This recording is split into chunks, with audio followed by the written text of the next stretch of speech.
remember when I was in the White House, he'd hold up one of his famous Sharpie pens. This is not a Sharpie pen, but to illustrate, and he'd point to the tip and he'd say, "See that? That's Taiwan." Then he'd point to the Resolute desk, a gift of Queen Victoria in the 19th century, which is a bit bigger than the room you're sitting in probably. And he said, "See this desk? That's China." So that's his opinion about the difference between Taiwan and China, and I think it bespeaks Taiwan's vulnerability.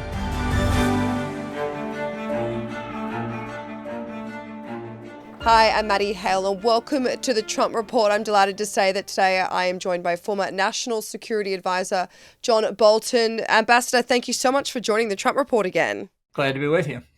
I want to start off with a viral tweet going around. The government shutdown, of course, is in full swing 6 days in after the US Senate failed to pass a short-term spending bill. But Thomas Massie, he tweeted this today. He said, "The government is shut down, but the House refuses to go back in session. Why are we in recess? Because the day we go back into session, I have 218 votes for the discharge petition to force a vote on releasing the Epstein files. Speaker Johnson doesn't want that to be in the news." So, Ambassador, very stern words there from a fellow Republican who's basically saying that Mike Johnson has extended this recess so that the House won't have to vote on releasing the Epstein files. Do you think he's right?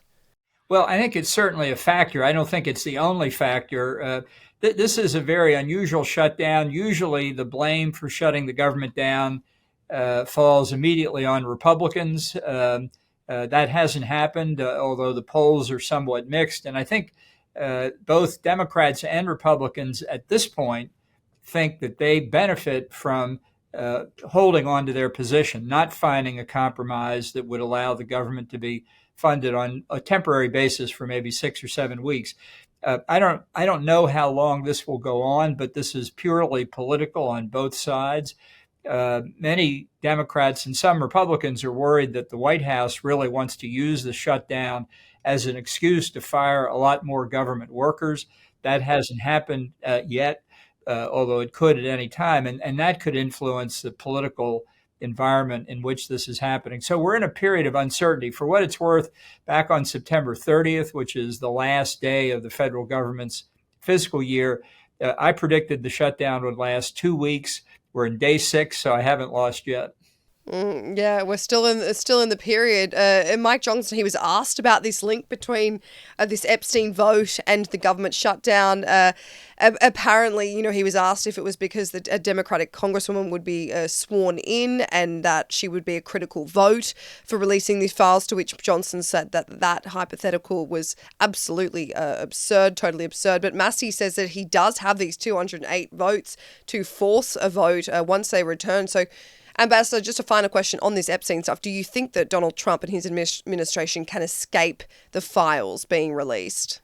Well, I think it's almost impossible at this point. So many people in Trump's own base have for years wanted to see all these files because they think that prominent figures were shielded from the charges of sex trafficking and human trafficking, and they're completely befuddled by why Trump, who does not appear to be involved in this at all, won't allow everything to be made public. So this 218 number is significant because it constitutes a majority of the 435 House members. 218 House members have signed, 217 so far have signed this discharge petition, as it's called, that would put the bill on the floor of the House. The 218th is still trying to get sworn in, but can't because Congress is in recess. If Donald Trump is innocent and, he's maybe named, but it's nothing incriminating, Ambassador, why wouldn't the Trump administration just release these? Well, I can't give you a good answer to it, and neither can anybody else. That's what makes it so puzzling. Politically, it would seem to be an easy call for Trump to say, here, have at it. I mean, he's released the files on the Kennedy assassination. He's released the files on the disappearance of Amelia Earhart trying to cross the Pacific in the 1930s. Why not release the Epstein files? Absolutely. Moving on to the world stage, today is a significant day. As I'm sure you're aware, President Trump, he's been in the midst of negotiating this 20-point peace plan for Gaza. Israel has accepted it. Hamas has agreed to the first part being this swap of hostages and the deceased for Palestinian prisoners. So talks will kick off today in Egypt, Hamas, Qatar and Egypt, before further talks with Hamas and Israel, where there will be US representatives present. How confident are you that negotiations today, Ambassador, will lead to this 20-point peace plan being accepted by Hamas? Well, I'm not at all confident. I think what the focus is going to be on is releasing the remaining Israeli hostages. And remember, this same scenario played out right at the beginning of Trump's second term when he basically forced a Biden administration peace plan on Netanyahu to get a number of hostages released that had a second phase and other phases that would have led, if they had been implemented, hopefully to a peaceful resolution. The hostages were released, there was a brief ceasefire, and then they went right back to where they were before. Trump is focusing on the hostages. He hasn't focused on the bigger picture. And I think Hamas is trying to buy time. My guess is the hostages are likely to be released this time, but it says absolutely nothing about what happens after that. Well, Trump said that he texted CNN's Jake Tapper and he said that if Hamas doesn't accept the deal, it would mean complete obliteration if the terrorist organisation refuses to give up power, of course, give up government, which is a part of the 20-point peace plan. So Israel has been trying to eradicate Hamas since October 7, Ambassador Bolton, and it's obviously resulted in a genocide taking place in Gaza. So should Trump be encouraging the continuation of this total obliteration of Hamas if it results in more of this genocide? Well, this is a good example of how Trump focuses only on the hostage release. He wants credit for that. And he knows the Nobel Peace Prize is going to be announced this Friday. So this is a last gasp effort. Though, as I think I've said to you before, the Nobel Peace Committee's rules say you have to be nominated by January 31 of the year in which you want the prize. So he's not going to get it anyway. But Hamas is required under the terms of the Trump 20-point plan to disarm. And I just don't see them ever doing that. That is their reason for existence. So I think the plan is too big, too complicated. I'm reminded, near the end of World War I, Woodrow Wilson issued his 14 points, the famous 14 points for peace in the world. And Georges Clemenceau, the French prime minister, said at the time, 14 points, well, that's pretty strong. The good Lord himself had only 10. And Trump's got 20, so I wouldn't count on this. Donald Trump, he has been using this National Guard since he was inaugurated. He's authorized 300 National Guard troops to Chicago. And then according to a leak from a White House official, he's also planning to send an elite army unit to Portland. Anthony Salisbury, this top deputy to Stephen Miller, was using Signal to discuss deploying the Army's 82nd Airborne Division to Portland, which Trump labelled war-ravaged Portland. This is the fourth major leak this year, Ambassador, especially in the use of Signal. So what's your reaction to not only this leak, another leak from the Trump administration, especially as your background as the former national security advisor, but along with Donald Trump's decision to constantly use the National Guard and this 82nd Airborne Division? Well, I think this is essentially a political exercise by Trump. It really hinges on the immigration question and the deportation of illegal immigrants in the country. The argument for the deployment of federal troops is that the immigration officials are unable to carry out their responsibilities. Now, a federal judge in Washington, a district court judge appointed by Donald Trump during his first term, has enjoined the deployment of both the Oregon National Guard and the California National Guard into Portland to carry this out. And I think other states are going to look to do the same thing. I think there's no legitimate ground to use the military here. In America, and it's not only the tradition, it's the law that the military is the absolute last resort and almost never brought into the picture until the state governor involved asks for it, which is obviously not going on here. But Trump thinks he's got a winning political issue. He knows illegal immigration is unpopular, and he knows the military is popular. So he's trying to combine them and put pressure on Democrats in basically democratic states. Ambassador, this is a topic that you discuss quite a lot. I want to move on to Taiwan and the relations with the US because so much has happened in the last few weeks that I do feel like has slipped under the radar. The Financial Times has reported last week that despite Taiwan inflicting their own sanctions on Russia, the country has been buying millions of tons of oil product naphtha from Russia, which is crucial to their chip making, which is, of course, their entire economy. But this reliance does raise concerns that for national security and potentially seeing China ask their friend Moscow to choke off Taiwan's supply of this, which would damage their economic security. Do you see this happening? Well, I think it's possible. I don't think naphtha is so extraordinarily rare, difficult to produce that we couldn't make it up. And I'm sure coming from Russia, it's because geographically it's close. It's probably cheaper than shipping it across the Pacific.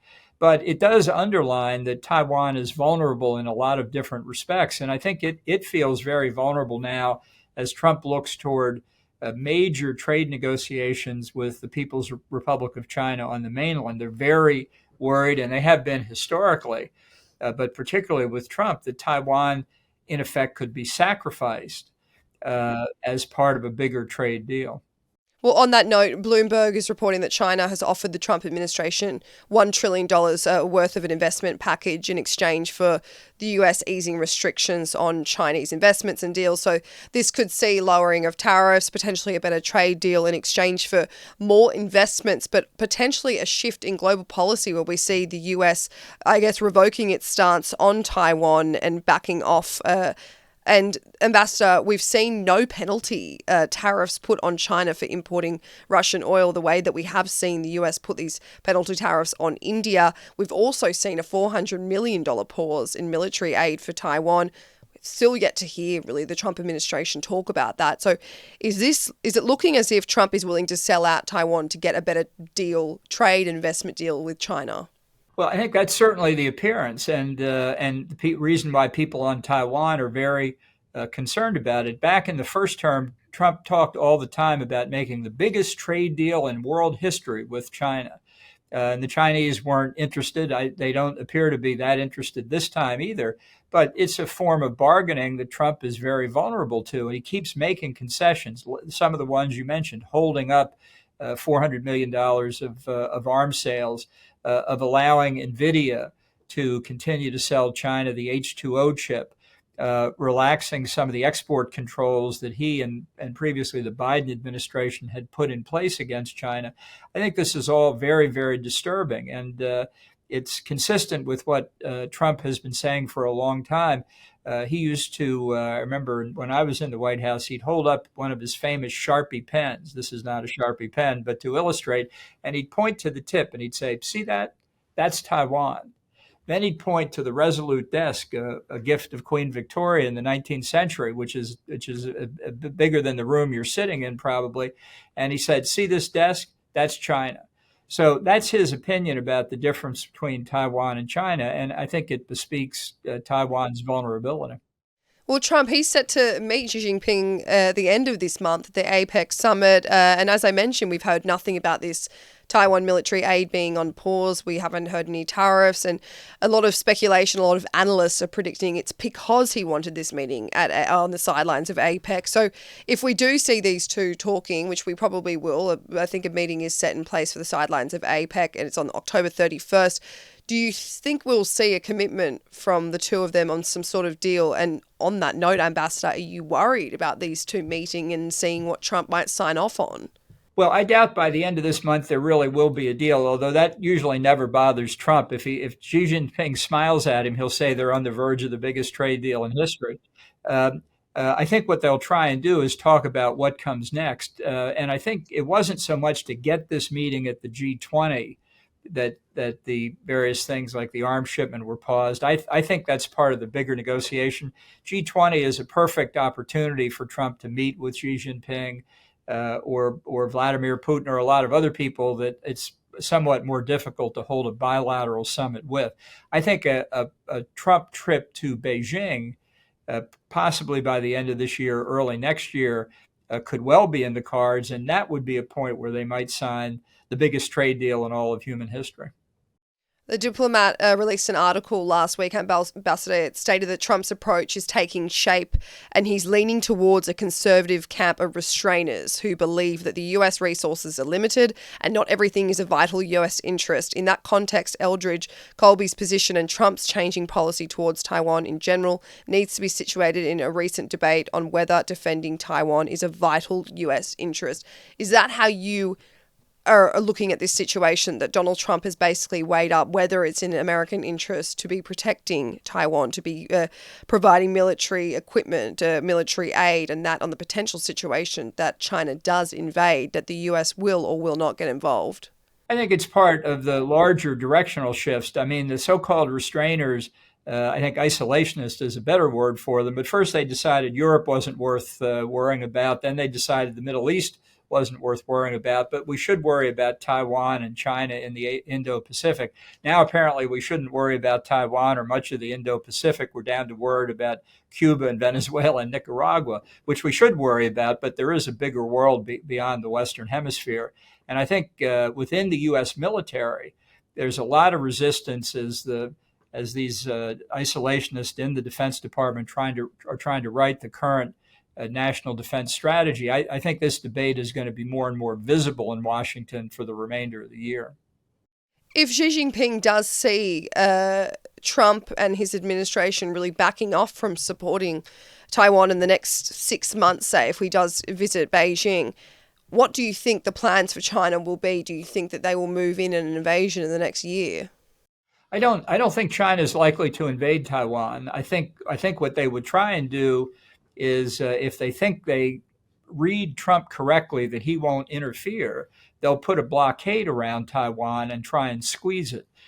Taiwan's roughly 100 miles of open sea away from China. They've never done an amphibious operation like this. And most importantly of all, as you alluded to with the chip manufacturing capabilities on Taiwan and the enormous industrial base on a relatively small island that the Taiwanese have built over the decades, China wants to take that intact. They don't want to see it destroyed. They don't want to see Taiwan ground down like Ukraine is being ground down. So an actual invasion would risk that, and they'd rather just make it clear that if the U.S. doesn't intervene to break a blockade, for example, that the future for Taiwan at that point becomes clear. It's going to fall under Chinese hegemony, maybe even peacefully. Just a final question, Ambassador. The US is considering providing Tomahawk missiles to Ukraine, whether or not they provide them directly or whether they sell them to NATO or to the EU and then they're given to Ukraine. This is in order to strike further into Russia. And this, is, of course, comes off the back of the fact that the US has signed off on giving Ukraine more intelligence of what's happening inside of Russia. So Putin responded on the weekend to the news that the US was considering this. He said that this will lead to the destruction of our relations, or at least the positive trends that have emerged in these relations. Last week, he even said that this would mark a completely new stage of escalation, including in relations between Russia and the US. So, Ambassador, should Trump be treating these threats to the seriously, or should he be ignoring them and continuing to provide Ukraine with these Tomahawk missiles?